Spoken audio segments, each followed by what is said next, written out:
The Formed Book Club. Catholic book lovers unpacking good books, chapter by chapter.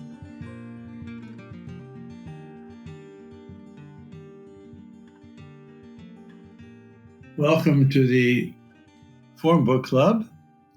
If you're new here or have forgotten who we are, I'm Father Joseph Fessio, S.J., editor of Ignatius Press, and I'm discussing these books in the club with Vivian Dudo, who's one of our senior editors, and Joseph Pierce, who's a man of all trades, author, lecturer, linguist of sorts.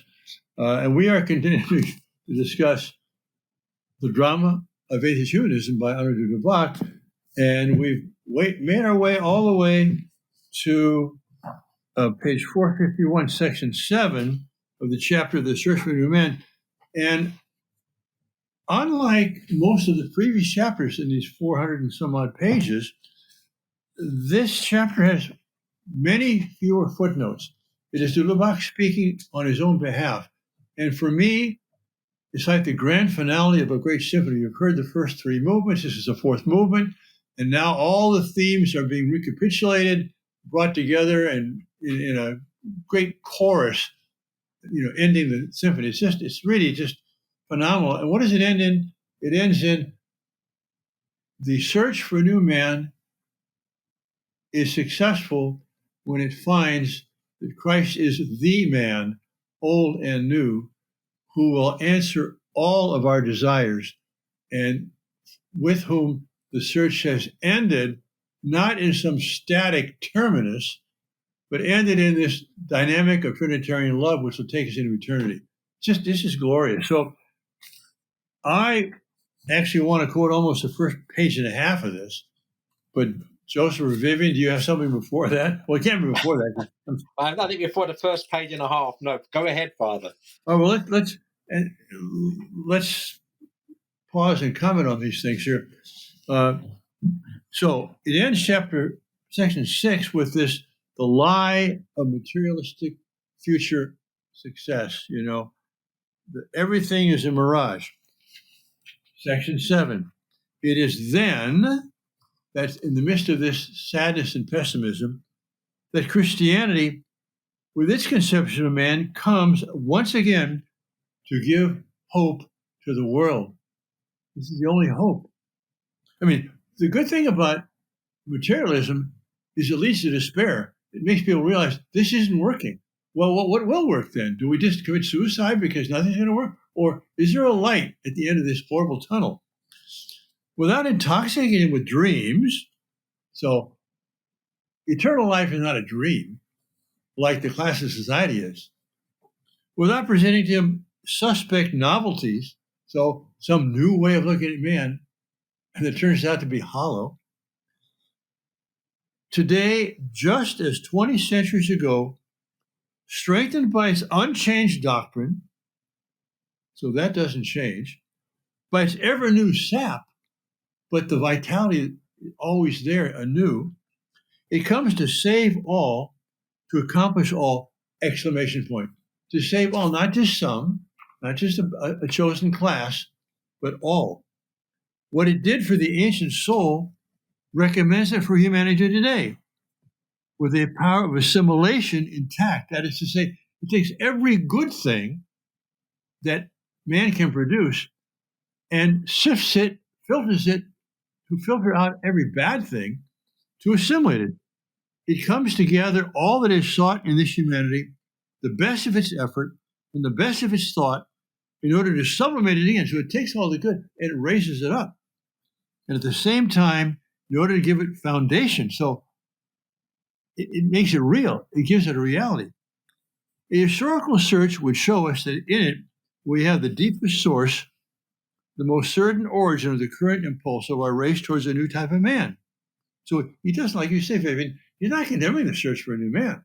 He's just saying Christ has given us the foundation for achieving it. But it is much more. It is a force in the present as well as a source in the past. A force too often asleep, but intact. This is due, first of all, to its realism, because it's real. Christ is real. God is real. His promises are real. Okay, next paragraph. Well, They're and not- also the Go ahead. realism of what man really is. Yes. Yeah. This is a mark, realism, which cannot be overemphasized. Christianity is, of course, not realistic in the way those systems are, which able to see in men only the quote real that they have conceived, begin by changing his nature. So this isn't real by adapting, changing, rejecting what's already there in nature, which discern him only a ready-made, wholly determined being, which failing to recognize his essential characteristics, take no account other than to diminish it by treating it as an illusion. So what the past has shown man as illusory, because why? Because man has alienated himself by placing his value outside of himself in heaven and in God. And that's what they say is the illusion. But that's the reality. What they're saying is cut that off from transcendence, and that's the illusion. Okay, he goes on. By treating as illusion of all that is planned, freedom, anticipation, thirst for transcendence in him. In brief, all to which Christianity gives its true name, vocation, call. Christian realism is a realism of fullness, without hiding man's mystery from him. It shows him his nobility as well. There is therefore no point in asking how to furnish additional arguments to the skeptics and disenchanted. It will never take sides with those who would sum up the whole of possible history of our race in a parable of the blind, a la Burgle, that is, the blind leading the blind. That's not the whole story. The past isn't just blind leading the blind, superstition leading superstitious. It will never, in order to avoid mistakes, invite him back into the rut.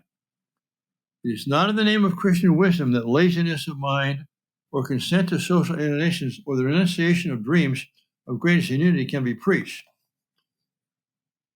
Finishing here. Does our faith not teach us that our humanity is one, that it is altogether the same destiny, that a future is being prepared in which all are invited to collaborate? So it's not just finally communism going to overcome this division of the proletariat and the bourgeoisie. No, all are invited. That the salvation of each is a function of the salvation of all. That's beautifully Christian teaching there.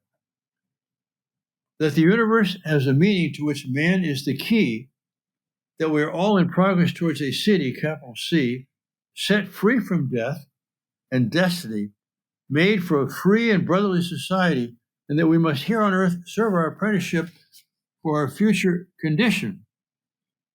Footnote 102. On these themes, in the patristic tradition, see my book, Catholicism, which develops this at great length. That all of this would have no effect on the temporal plane is not possible, or rather not admissible. But our faith reminds us too, with equal force, of two other things. And he goes on. But what a paean to the perpetuity, the perduring value of Christian anthropology, which is basically the study of Christ, God, man. I'm sorry, every time I comment, I'm making a homily, but that's okay. So the idea, obviously, the new man ultimately is Jesus Christ, as made manifest and revealed to us. That's the new man, and we're all called to endeavor to be as much like that as possible. So I carry on almost immediately from there, actually, that following paragraph, because what are these two other things it reminds us. The first is again, I'll quote the Lubac, he's so good. We're just going down 4 more lines. If one is a Christian, it is impossible to forget this very simple, very commonplace little thing, this horrible, invasive leprosy called sin. It is impossible not to take it into account if one is seriously seeking the liberation of man. Naturally egotistical, it is still too little to say. Man, that very noble being, is, through something in himself, naturally malicious.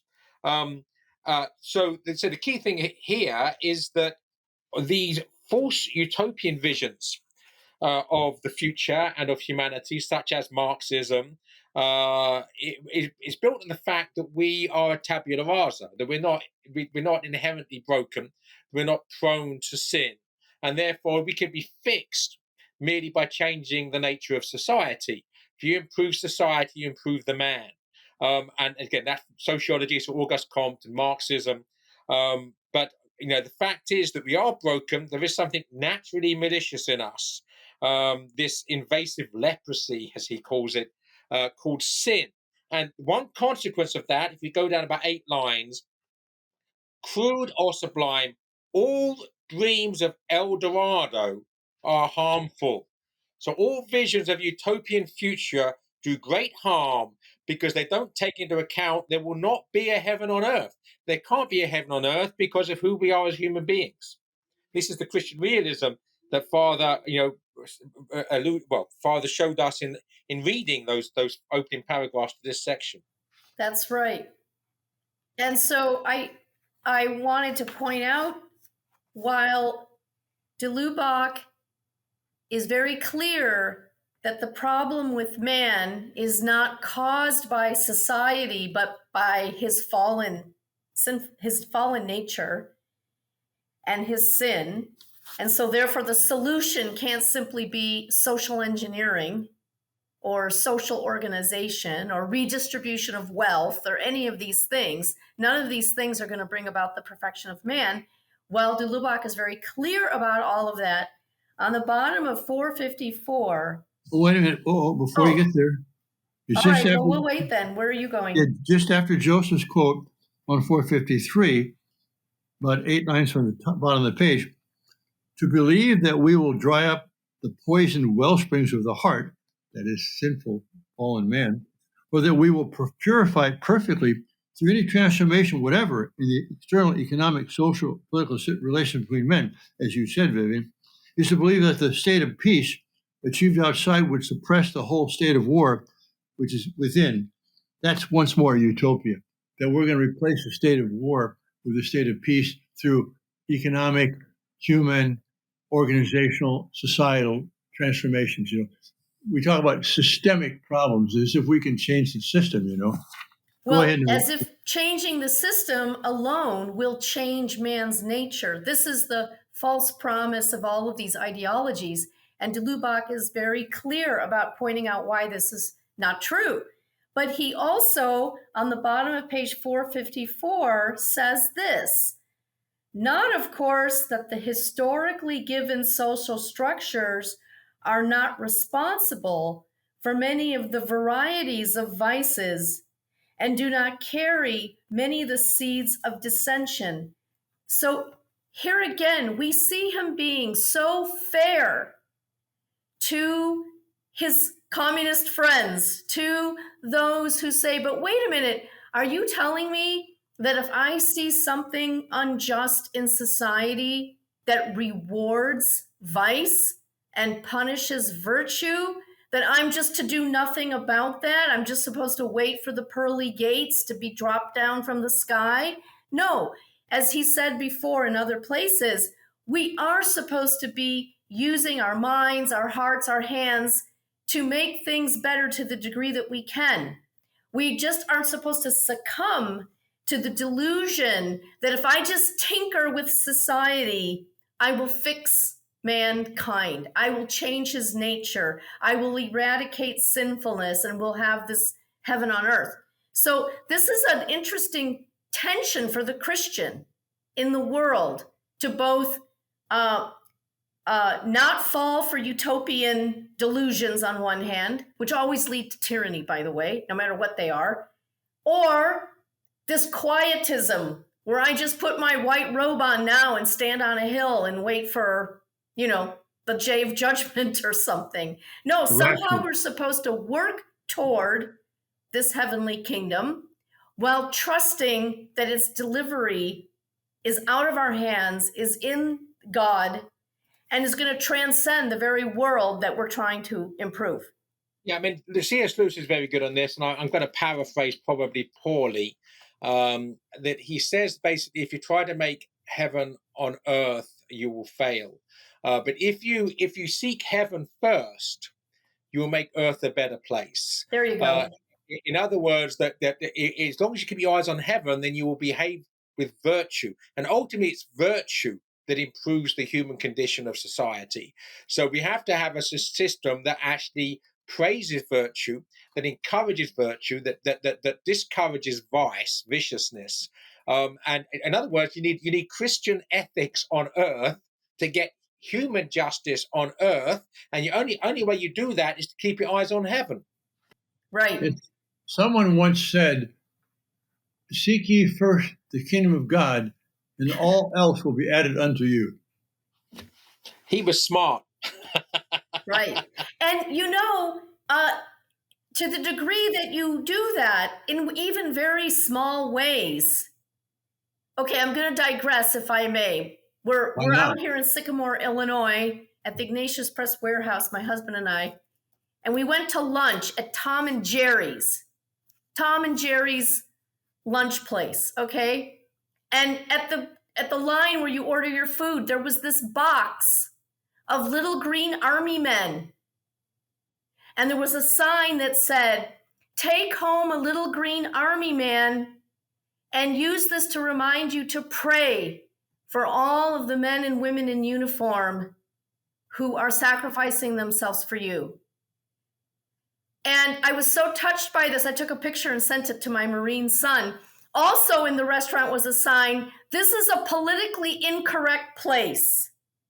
We will say, Merry Christmas, God bless you, we salute the flag, we honor our men and women in uniform," and they go down this whole list. And then it says, "If you don't like any of this, you're welcome to leave."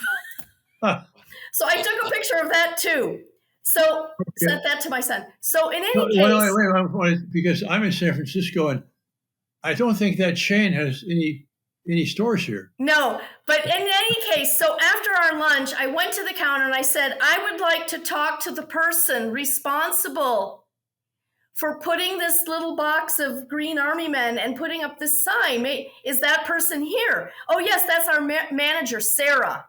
I said, "I would like to talk with Sarah." So Sarah comes out, and she's just the salt of the earth woman.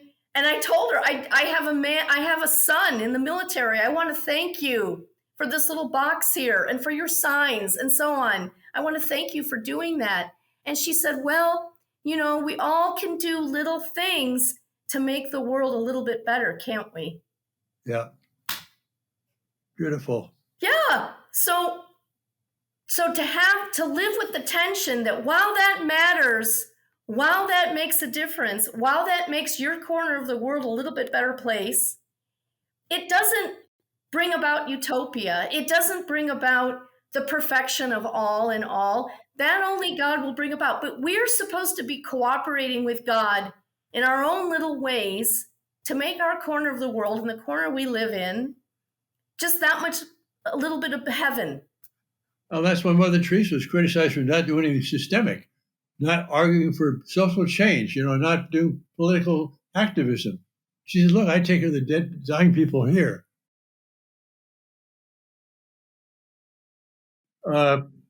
Joseph, you have anything before 456? No, next I have is 458, so go ahead. Well, because he talked about, back on a previous page here, what our faith reminds us of two other things. The first was sin, but then on page 456 at the bottom, new paragraph, he says, "But there is another wounded man." And page 457, one line down, "It is an ever-reborn uneasiness, an essential dissatisfaction which prevents man not only from being content with some stable form, but from being content with the progress carried on in the same line." So then I say, on the one hand, there's sin. On the other hand, there's a yearning who will not be satisfied by a termination here, or even a line going in some temporal direction. No, it's not enough for us. And I love where he goes with this. I love where he goes with this inner dissatisfaction that we always feel no matter where we are, what we do. I love how he then connects it with, the suffering of life and the disappointments of life, and that this dealing with this in a mature way is our testing ground, is our proving place, is our, he uses an expression earlier, we talked in the last section, what does he say? Oh, darn, where is it now? Where he says it's our apprenticeship. Okay, this is our apprenticeship for eternal life. We're being made and molded into being more and more like Christ, precisely because of our sinfulness and our disappointment and our dissatisfaction, our restlessness. This is all part of what is moving us toward God. That's very good. So anything before the bottom of 458? Well, it depends on what you mean by the bottom. I guess only about 10 lines up. Well, I'm talking about the footnotes, so you beat me. Oh, well, but the footnote refers to something ahead of, it's footnote 112, and I want to quote the sentence after that. So the footnote comes first. Go ahead. Well, yeah, it's just that he says here, what's he quoting from? I don't think it really matters. Without a head and without a heart, humanity would be a happy beast. But who would truly want this placidity? In other words, if we moved reason and desire from humanity, we could all be happy in this reductionist, sort of docile sense of cattle. And I'm reminded here of a wonderful play by Alexander Solzhenitsyn called The Candle in the Wind. And it's basically about this highly strung woman who suffers greatly because she's somewhat neurotic. She's highly strung. And so they use her as a guinea pig for the new science of neurosurgery. And they basically operate on her brain.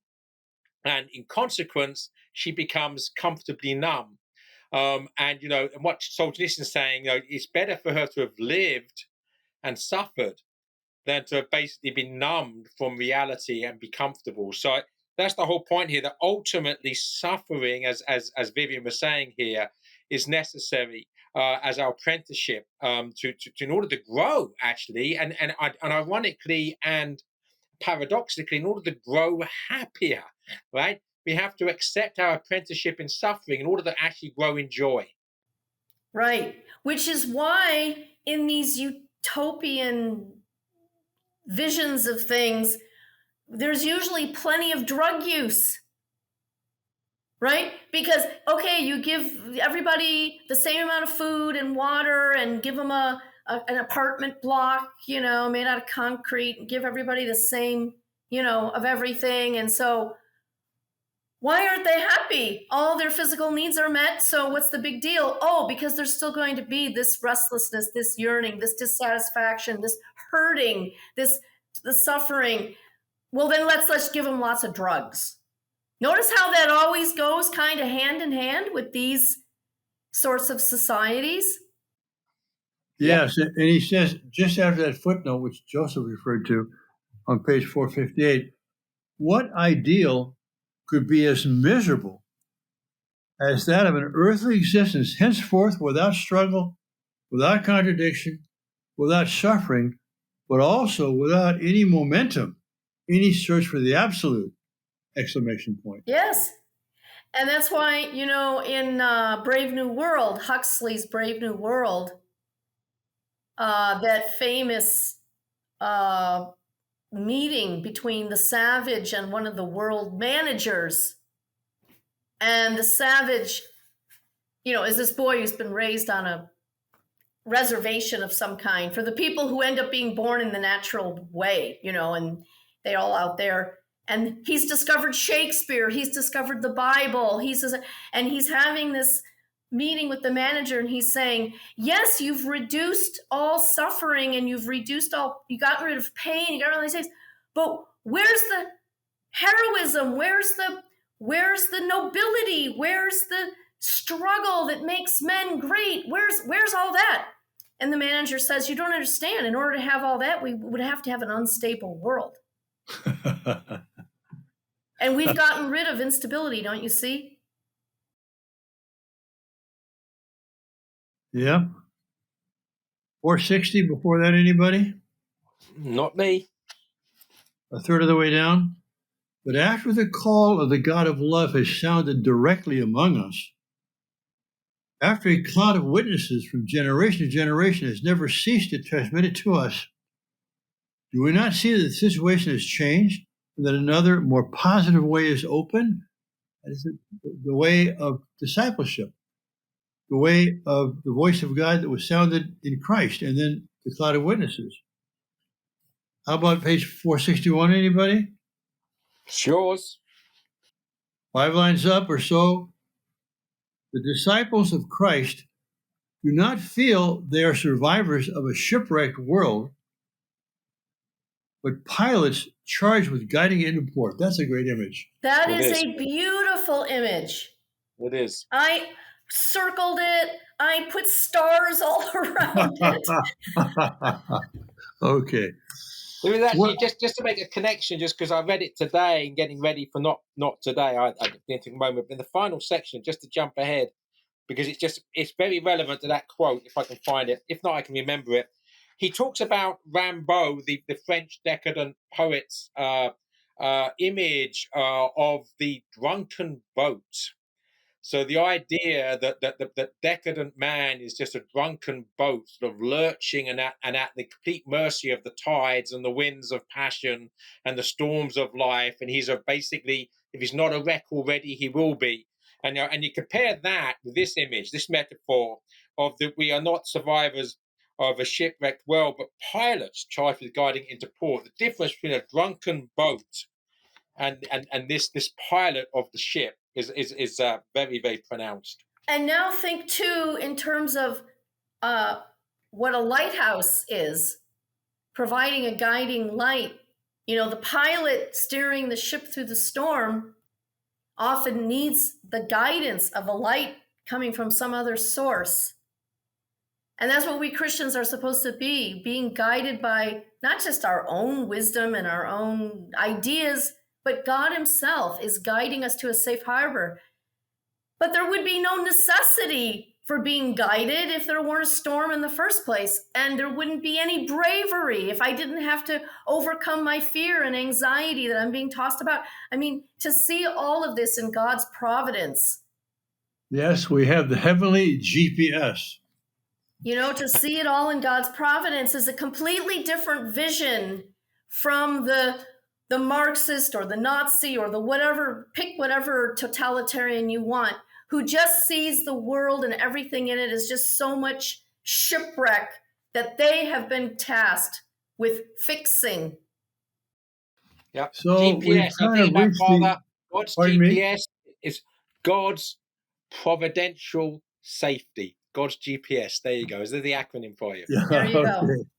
So let's come back. We may finish this book in the next session. So be prepared for the next book to discuss, which is Mandate from Heaven. Is that what it's called, Vivian? Yes. So you're expecting to start that 2 sessions from now? Next session we finish this. Yes. Living in Hope. And then the session after that, the Mandate from Heaven. We hope. Yes. All right. Thanks, everyone.